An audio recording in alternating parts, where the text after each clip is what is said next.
Okay, I hope everyone had a good weekend. This video is in regards to the first part, the first presentation of the cardiovascular and lymphatic system. Um, First of all, I'm not going to address each and every point in the presentation. Some of them are very basic. Assuming that you have basic knowledge in anatomy and physiology. The majority of things here should not be new to you, but it will serve us as a good basis and refreshment of your knowledge for future topics and diseases. So if you looked at the presentation or read the book's chapter and it doesn't ring a bell, it's time to go and refresh your memory for sure. Alright, I'm going to address the major principles. I'm going to disregard anatomy. You should know that and go over it. I'm going to focus more on the physiology, meaning the functional parts of the chapter. So the first thing is the major principle of the processes that we see in the systematic and the pulmonary circulation systems. And that is one, the ability to deliver, which is an important possibility and ability to have. Those are achieved mainly by the respiratory and the cardiovascular systems. The second thing is the ability to extract, which is not obvious, and I'll talk about a bit about that in a second and actually give numbers and values. The ability to dispose, so the ability that we call disposal of metabolites and substances that you do not need anymore in the cell and you don't want them to stay there, is a third ability, which is very important. And even if you were able to deliver and extract at a high rate or value, you still need to be able to utilize. So when we're talking about extraction can be from the vascular system into the cells, or can be from the cells out, or from the blood extracting from the cells, if you want to see it like that.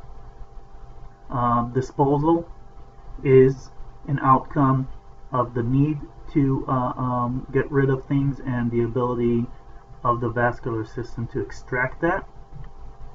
And utilization depends on basically metabolic pathways, which are heavily based upon enzymes. Let's take an example. A non-fit person, non-trained person, the average person, is able to utilize only 25% of the oxygen that is offered to his or her muscles, skeletal muscles. That means that for every liter that you are pumping or offering your muscles, only 250 milliliters are actually extracted and used. That's a very low rate, meaning that we're highly inefficient or inefficient. And the most ultra aerobic person, the best in the world, is able to utilize 33%. So a lot still goes to waste, and there's a good reason for that. It's not always, I'm not sure we would survive as we are with the ability to extract 100% of oxygen and utilize 100%. You know, oxygen has its faults, as we've seen with ROSs, right? So that's more or less what we're talking about. Obviously, the ability to go from 25% utilization to 33% depends on more proteins, so production of more myoglobin, and more enzymes for the metabolic pathways to actually utilize the oxygen. That's the difference between the very, very best and the average person when it comes to humans. Let's talk about circulation as a principle. The circle is perfect for many things. It's usually very efficient. It's awesome for recycling, obviously. But the problem with the circle is when something goes wrong. When the circle is cut in a certain position, location, it doesn't matter where, the whole idea goes down the drain. We have all our major, actually we have the whole body connected to a circle, which is the vascular system. And when something goes wrong, notice that when you're going over diseases, when you're thinking about it, when something goes wrong with the vascular system, either from the cells direction or from the vessels themselves, things start happening. And if you don't treat those problems, they're going to accumulate and they're going to be widened to other organs. So if you have a problem in your lungs or in the vascular system that is supplying the lungs, the respiratory system, it's a very short trip until something happens to the heart. And when something happens to the heart, it's a very short distance, so to speak, until something happens to the rest of the body, to the systemic system, to the tissues themselves and the cells. And vice versa. Something can start from the muscles, go up to the heart, and then hit the respiratory system, the renal system. Everything is connected. So we're built awesomely when everything is working, very efficient, very simple mechanisms and principles. But when something goes wrong and it's not treated, we have a problem and it grows really, really fast. So we have two major circulations. We have the pulmonary circulation and we have the systemic one. I'm going to adjust the camera if you don't mind, and let's actually think what we're talking about when we're talking about the pulmonary system. So the heart is on the left side, right? My left side, obviously. So we're talking about going from the right side of the heart all the way up to the lungs and back down to the left side of the heart. That's it. It's this little circle right here. We're talking about this. Here we go. This is what we're talking about when we're talking about the pulmonary circulation system, which is nothing. That means that the resistance, the amount of resistance, the distances, the amount of vessels that you have to work with is very low, and that's why you don't need a very big pump. Anything besides this is the systemic system. Everything. So if you're 5'7", it's 5'7" besides that little circulation. If you're 6'2", it's all that besides that little circle, which makes it a huge system. Means that the heart, the left side of the heart, has to work against this, everything that the systemic system is putting against it, all those resistances. It has to pump way farther than the right side, and that's why we see a very big difference, or two major differences regarding the heart. A, the right side is way smaller than the left side, and B, and this is very important, perhaps more important than the size, although they come together, the resistance to the right side is about 16% relatively to the left side. So that's 1 in 6.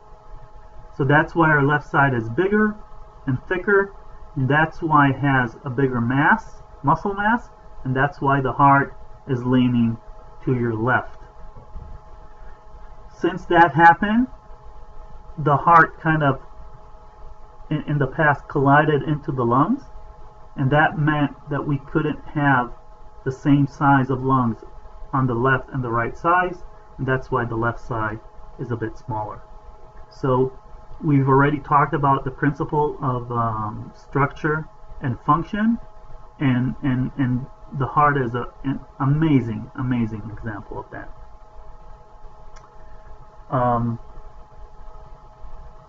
Obviously we have pipes, arteries, and veins entering and exiting the heart. So the pulmonary system goes from the right ventricle all the way up to the lungs. From the lungs goes into the left atrium, and we have the systemic system that is circulation going from the left ventricle all the way to all the tissues and cells of the body and organs, including the heart itself. The artery vascular system becomes the venous one, goes all the way back into the right atrium. So the two circulations have two different functions. The pulmonary one takes deoxygenated blood and transforms it to highly oxygenated blood, and I'll explain that in a system, make no mistake. And the systemic system, on one half, the arterial one, supplies the tissues, and on the venous side of things, half of things, disposes of non-needed substances. Let's talk about the blood. We just talked about a average person utilizing only 25% of the oxygen in the blood. That means that 75% is still in there. So it's not that venous blood has no oxygen in it. It has actually high levels of it, but it's relatively low to arterial blood. Even if you are the most aerobic person in the world, you're still going to have 66% or 67% of the oxygen in your venous blood. So just to state that out and make no mistake about that. We look at the heart. We have different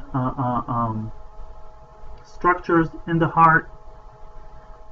We have the pericardium that I'll just state out, that if you notice in the presentation and you remember the immune systems, subsystems, the innate and the adaptive, it's definitely part of the innate system, right? It is a physical barrier. It's like a sac covering the heart, so it's a physical barrier, and that's exactly what the innate immune system does. In between those structures, we have lubrication, which is very, very important. Once again, I want to integrate the information that we have accumulated thus far with this chapter, and that's what you're supposed to do and to be able to do from chapter to chapter, from unit to unit. So when we lubricate between two sacs or two membranes, so to speak, we are preventing friction, right? We know already that friction becomes heat. Heat may produce inflammation, and once you have inflammation, God knows what's going to evolve. So that lubrication is extremely important to prevent inflammations as much as possible from the heart. That is not an organ, a pump that you want inflamed.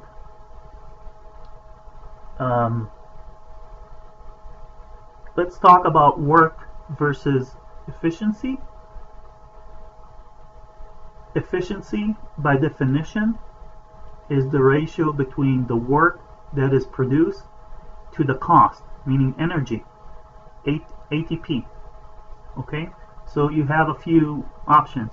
You either are able to produce the same work with less costs, right? Which is an adaptation to exercise that we actually see. Or you're able to produce more work at the same cost, which is at the end of the day kind of basically the same, all right? So that is one of the adaptations to exercise. Obviously it means that you become more efficient, that the ratio between for instance fat burning and work production, it stops becoming linear. But that's by the way.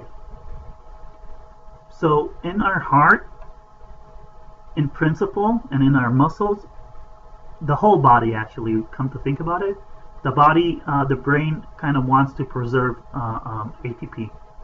ATP means life because it's energy. So the will and the wish to be more efficient are in the our core principle in our brain, and if it's in our brain, that's how it's going to project to our organs and systems. So whenever we can save ATP, and it's not always doable, that would be a preference. How does it pertain to the heart? And we'll also talk about it again later on. When you look at stroke volume, the bigger stroke volume is, assuming you're going to generate anyhow a heartbeat, the more efficient you are. So if you're going to pay, let's say $5 for the idea of producing a heartbeat, you would want to have as low, as less heartbeats as possible, right? To pay less money, ATP. The way to do that, obviously, is to elevate stroke volume.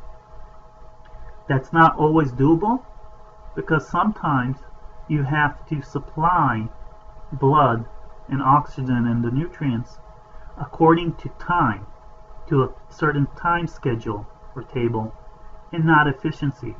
So you're going to lose money, but you're going to supply something on time. So though that is a major principle, work versus efficiency. When heart rate goes up, you're less efficient. When stroke volume goes up, you are more efficient. Okay? Let's see. So we have 4 compartments in the heart, right? 2 in the upper parts, the atria, left and right and left, and 2 in the lower parts areas, the ventricles, left and right. They are divided in the middle with walls that are called septums in Latin. But the interesting thing is, and I want you to remember this, is the interventricular septum, the one that separates between the left ventricle and the right ventricle. It has a very interesting relationship or correlation to the size of the heart. It's actually a very good indicator of the total size of the heart. So it is often measured utilizing an echo Doppler. And the interesting thing that is also mentioned in the presentation is that an average person will have about 7 millimeters in thickness. Remember that the average person is not trained.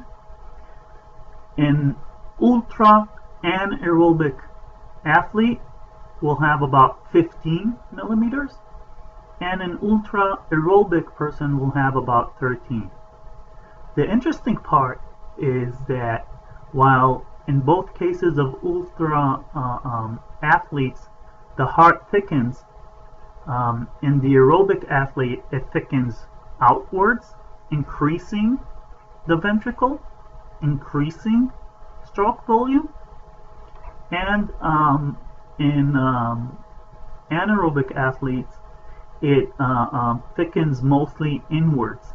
So although their stroke volume is increased, it's increased way less than that of the aerobic athlete, and it has not been the mechanism that decides or induces that those adaptations, and the direction of the adaptation has not been found yet. Very, very interesting, if you ask me. We're talking about forces such as pressure and tension, and definitely when we're talking about receptors and regulation, these two forces are huge in regulation of cardiac function. We have receptors that are able to identify changes to pressure and tension. You have three options that I thought that would be nice to explain to you how they look like. One in the skeletal muscles, one on a membrane, which can be used anywhere, and one in the tendon of the muscle, indicating direction of forces coming in. Sorry, I'll close my cell phone.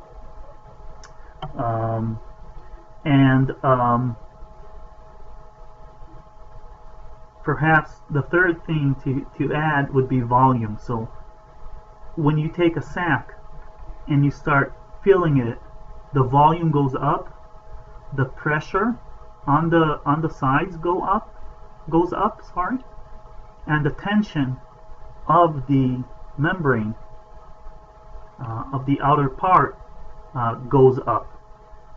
When that membrane is elastic, it means that it can absorb that force, and it tends to release it back at certain points of time.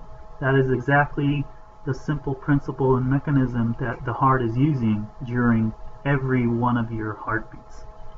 And we'll talk about that a bit more as well. There's great importance in the heart to directions. Think about it. When the left ventricle and right ventricle are closed and pressure is built up, meaning that the filling phase of the ventricles has ended, only one valve is going to be open. It's this big, and you have to try and have as much as blood being directed into this specific hole, into this valve, into this vessel. It might sound easy to you, but it means that the heart, the ventricles of the heart, must contract in such a way that it directs the blood exactly to that direction. Because theoretically, the heart could contract and send the blood towards the septum. That's the wrong direction. So stroke volume would go down, heart rate would be way up, efficiency would be decreased, and basically you're looking at cardiac arrest perhaps. So don't forget that every heartbeat, your heart has to contract in such a way that it pushes the blood directly to that hole at a very specific time. It's not that as easy as it sounds.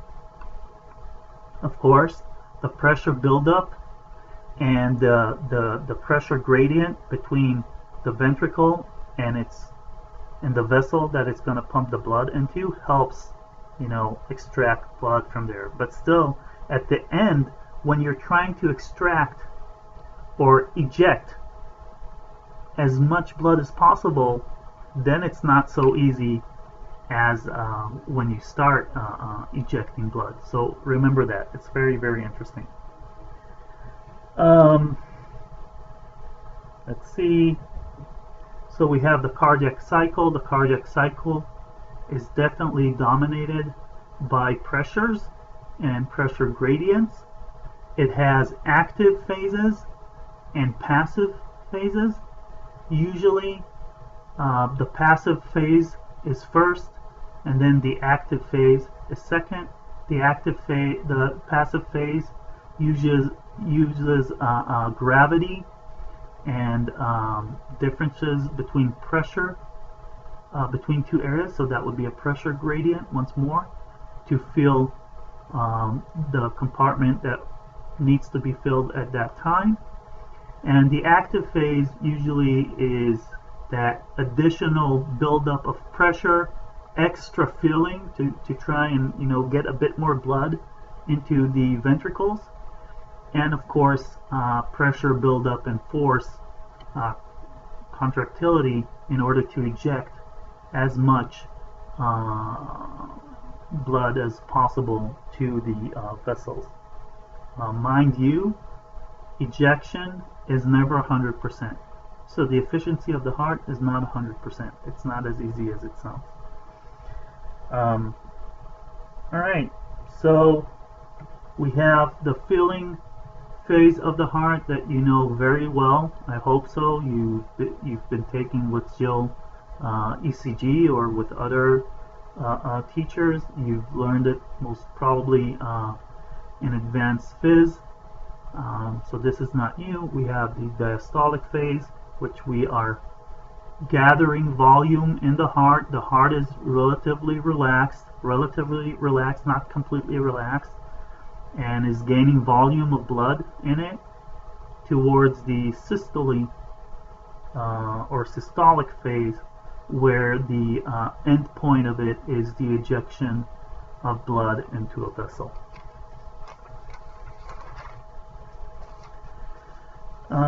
Interesting is that our structure is such that the blood cannot just absorb whatever it wants from the heart, sorry, I apologize, cannot absorb whatever it wants from the blood that it's right there, it's in the organ.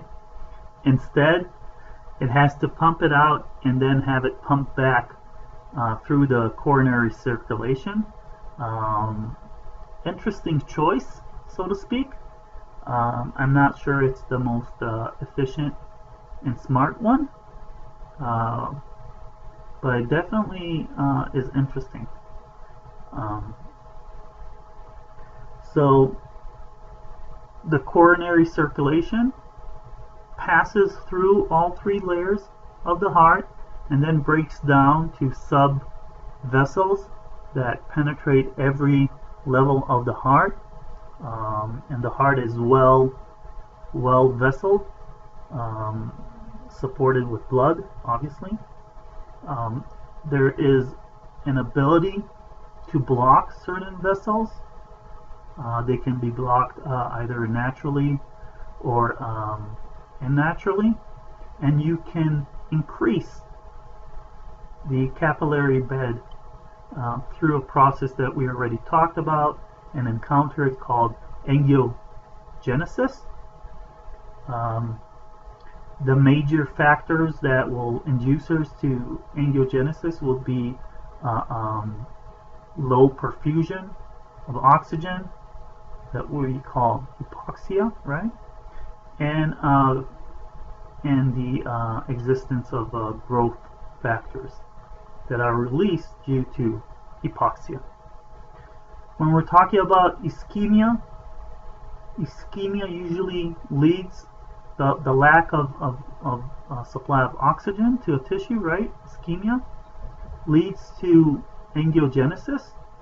But one of the interesting things is, and this is a disease that we're going to talk about again and again and again, it's a major metabolic disease. When someone has diabetes prevents angiogenesis. That leads to coronary artery disease. So it's actually predisposed to it. Next point that I would like to talk about is the idea of blood flow, or regulation of blood flow. Blood flow is the outcome that must be achieved in order to live. Very simple. It's a no-brainer. No blood flow, no nutrients, no oxygen, no life. So obviously regulation of blood flow is a major component in keeping us alive, any organism, and it's a major aspect of function that must be regulated, and nothing should be left for chance.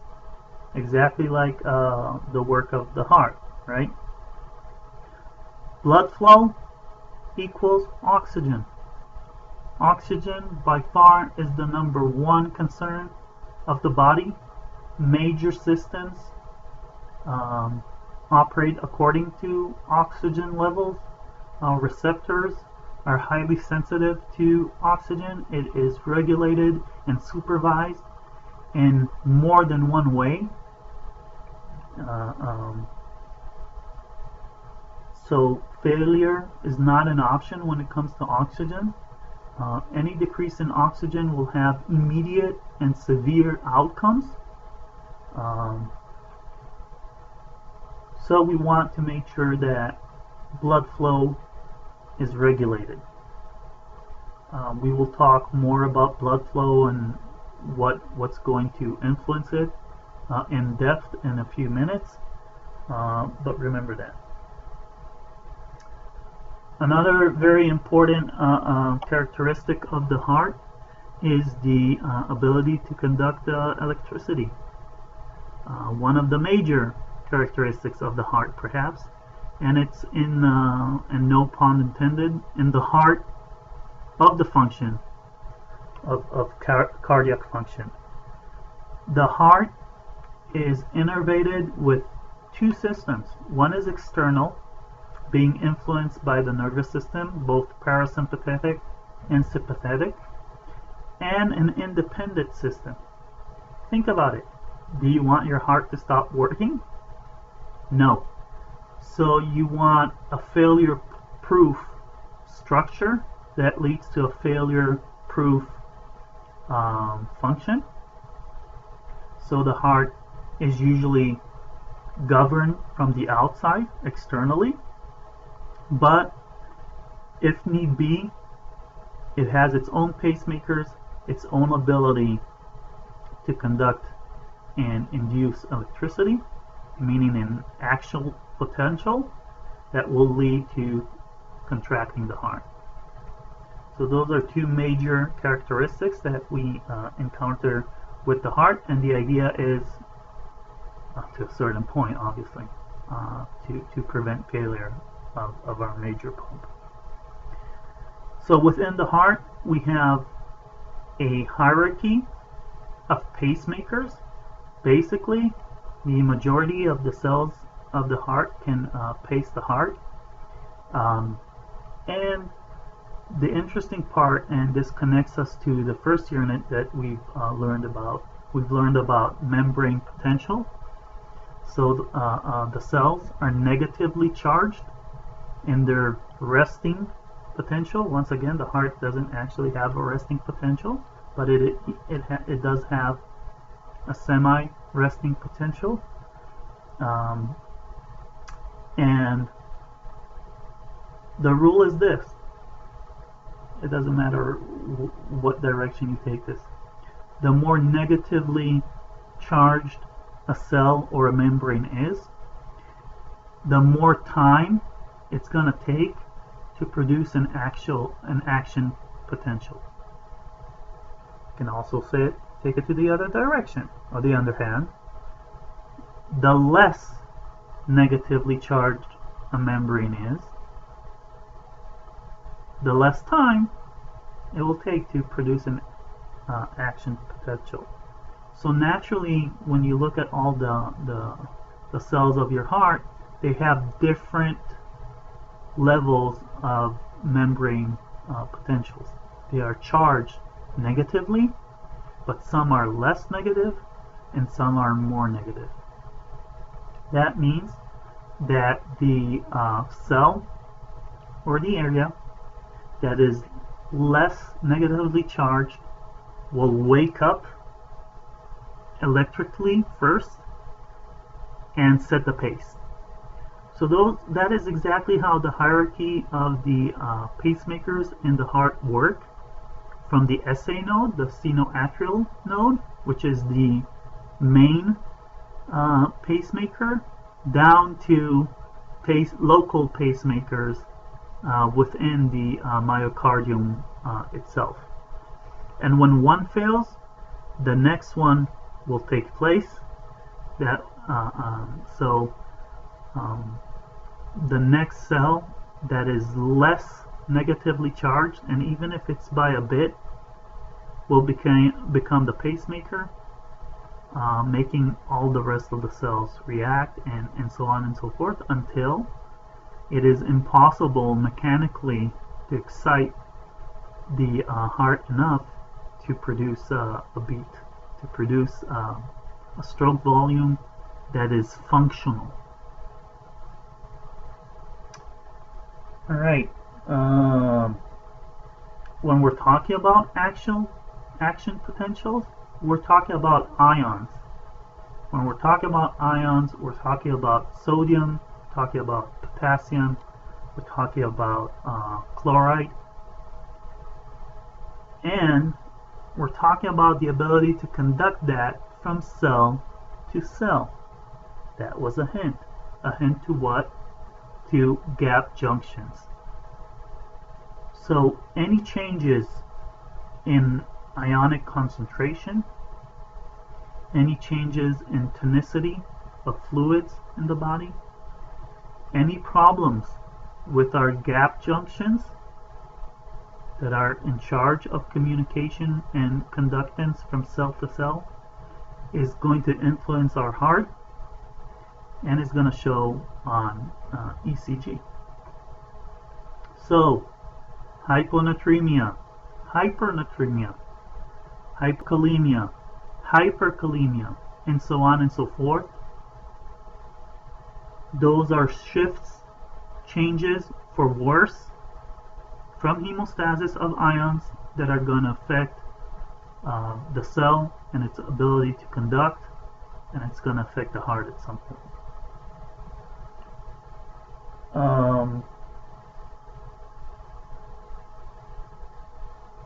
When we're looking at the ability to conduct electricity, the maximal speed that a neuron can transmit electricity or conduct that action potential is determined by genetic factors. That means that the fastest time that you can give an organ in order to contract or do something is limited. Limited by what? But by the maximal rate per minute that you can give those orders, and the time that it takes to actually do what you ask to do. So if we're talking about a muscle, the nervous system can send only that much or so much, or a limited amount of orders to the muscle, and then the muscle still has to do what it's been asked to do, mainly contract, right? So heart rate maximum is limited, but the major limitation to heart rate max is not the ability to contract, because the muscle can contract and it has a maximal speed of contracting. The difference is in how fast can you get the order from the brain to the muscle. So heart rate maximum is limited by genetic factors that limit the speed in which you can give an order to a muscle, or you can conduct that order. That means that no matter what you do, even if you exercise, heart rate maximum is never going up. It's actually just going to go down with time, and you know that according to the formula, 220 minus age for men and 226 minus age for women.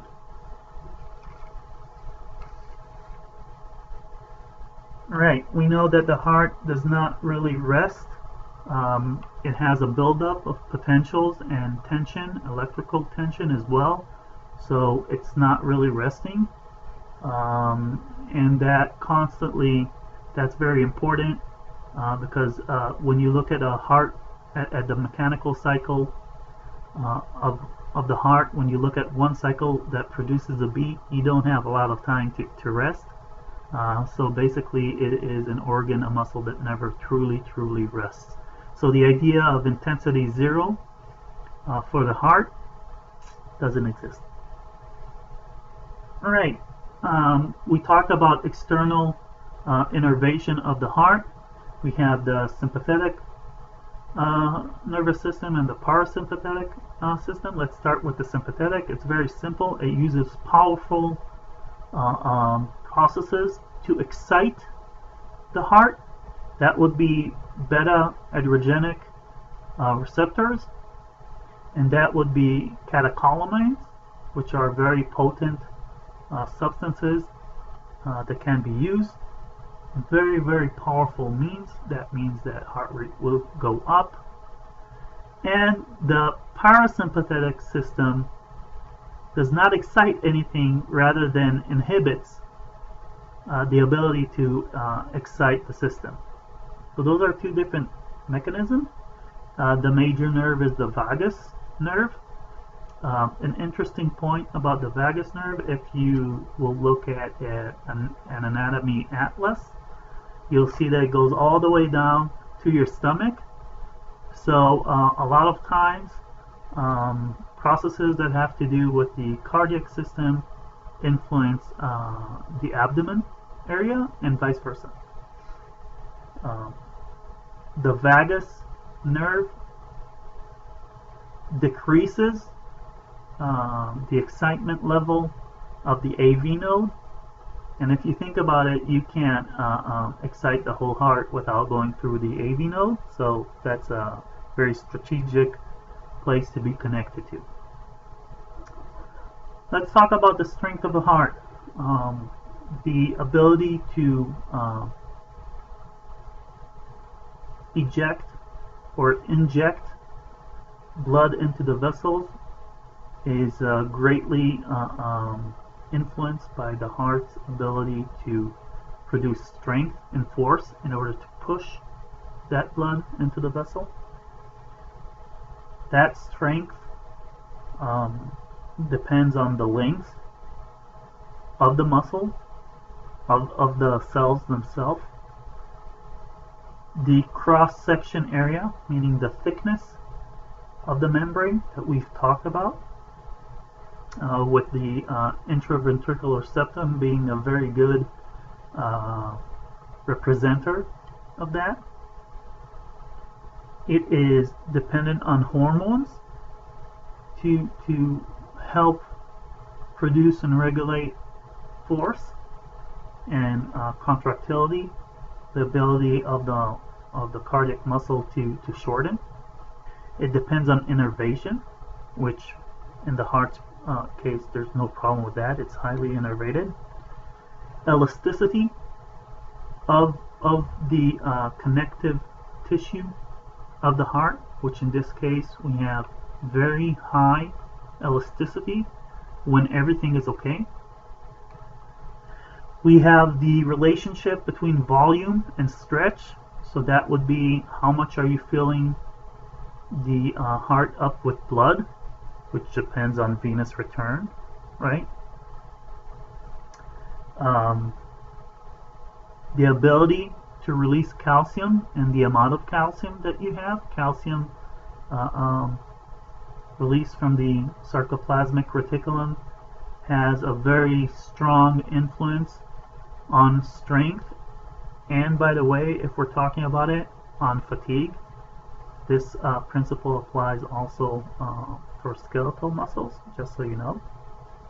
The amount of ATP, which is in abundance when it comes to the heart produces a lot of ATP, a lot. When you compare it to skeletal muscle, obviously ATP needs an enzyme, which is ATPase. And of course, the relative overlap between myosin and actin what we call the cross bridges, right? That has an effect on the amount of power that is produced. So I would like to use this marker, it should be more in the middle, there we go, and this pen to explain to you just a bit about the sarcomere. You're supposed to know this, but perhaps this will simplify things and help. So this obviously is the thin filament representing actin, and this will be the thick filament representing myosin. And of course we can't see here all the troponins and tropomyosins, but there are other filaments here that regulate and kind of connect between the two. So the myosin has arms that can be sent to bind to the actin, but they have to have a handle to catch it. So I want you to look at this pen. You see the handle? Can you see it? So this would be a binding site for the arms of the myosin. But look at this situation right now. The myosin can't see the handle. So what happens is that when an impulse from the nervous system hits the muscle cell, the myocyte, calcium is released. It is connected. It binds to the actin, and it causes it to turn. So it's actually acting as what we call a biophysical weight.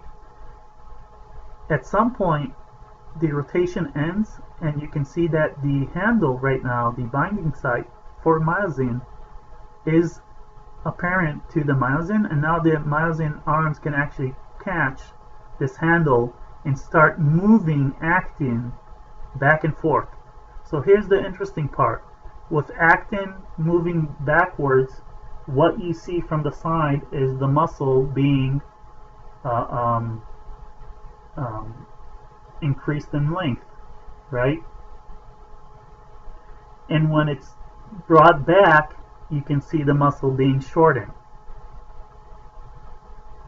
So that is the difference between the two options of increasing the length of the muscle, lengthening, and shortening. So here's contraction, the production of force, while the sarcomere is becoming longer. And this is contraction, the production of force, when the sarcomere is becoming shorter. The extension of overlap between the two filaments is changing, and also changing the tension between the two, and thus the production of force.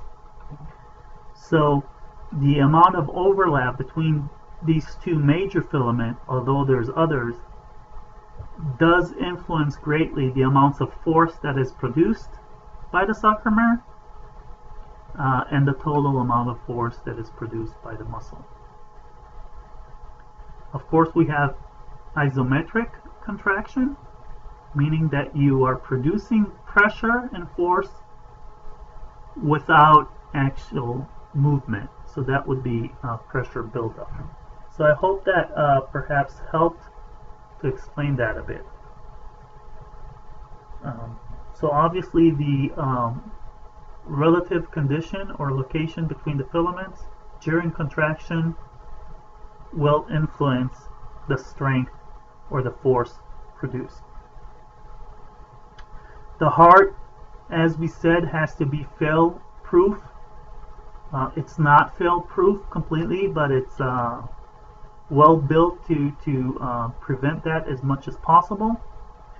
And that's why the heart can utilize both or produce both aerobic energy and anaerobic energy. And when oxygen is low, the heart will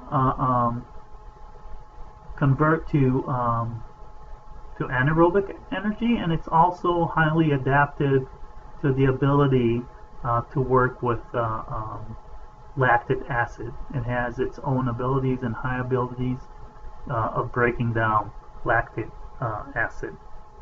So that's part of being fail-safe. We have the formula for cardiac output, which is a major formula in exercise physiology, in clinical exercise physiology, and exercise sciences, obviously. At the end of the day, no one cares how you're producing cardiac output, just produce it. If you need an income of $6,000 a month, produce it. If less than 6,000 is failure, and 6 is non-failure, and 7 is awesome, and 8 is even better, it's a no-brainer. Produce the 6 or perish, right? In a way. So cardiac output is a simple outcome that needs to be produced. It's the amount of blood that is injected into the aorta during 1 minute. It equals the amount of blood in every stroke volume times heart rate, the amount of times that you are pumping blood out. By definition, this is a mathematical triangle, meaning that you have 3 options to elevate cardiac output, 3 options to decrease cardiac output. What are the 3 options? You either elevate heart rate and keep SV, stroke volume, the same, cardiac output went up. You can elevate stroke volume, keep heart rate the same, cardiac output went up. Or you can elevate both. The same dynamics can work to decrease cardiac output, but you can also have dynamics that are in between, and they do happen. Well, for instance, if heart rate is elevated too much, you won't have enough time to fill the heart, stroke volume will go down, and then the outcome is the balance between how much did you elevate heart rate and how much did you decrease stroke volume, and vice versa. You can also work it to a more efficient direction. If you can increase stroke volume, your average stroke volume, or your maximal stroke volume, you will need less heartbeats to accomplish the same cardiac output, and that is exactly the adaptation that we see to aerobic and anaerobic exercise, only that with aerobic exercise it's way greater than with anaerobic exercise.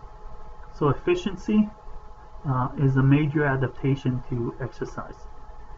Obviously, with disease, efficiency goes down, metabolism goes up because the cost of energy of producing an outcome goes up, and that's part of the hallmark markers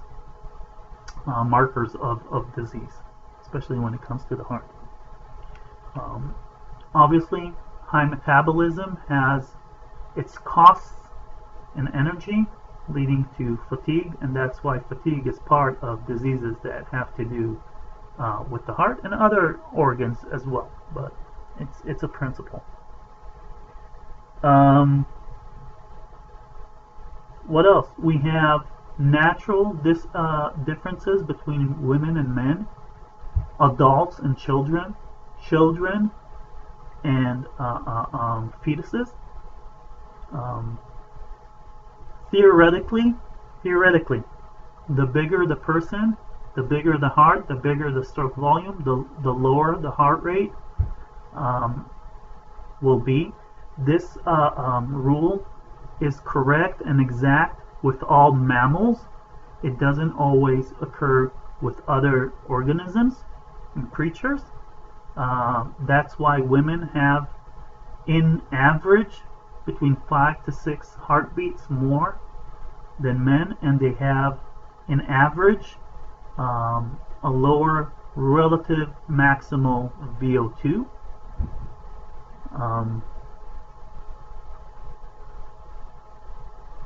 You take a whale, it has a heart rate of 6. You take an elephant, it has a heart rate of 12.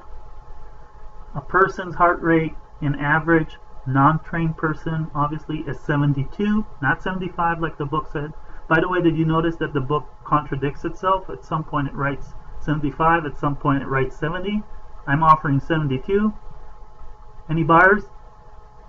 So it doesn't really matter that much, but I'll stick with 72 if you don't mind, and an average of SV of 70, which leads you to roughly 5 liters of blood as cardiac output at rest. And the whole idea between enlarging SV to lowering heart rate is a major principle in exercise adaptation and part of treatment, obviously. In addition, I'll just add that if you imagine, let's say that you have 1,000,000 beats as a budget, not 1,000,001, and a million beats of your heart, you die due to tear and wear. The bigger your SV, the less heartbeats you have to use per minute, the more minutes you're going to live. Alright, I'm going to stop the video now because the software is not going to let me continue, and I will record a second part to it. Stay tuned.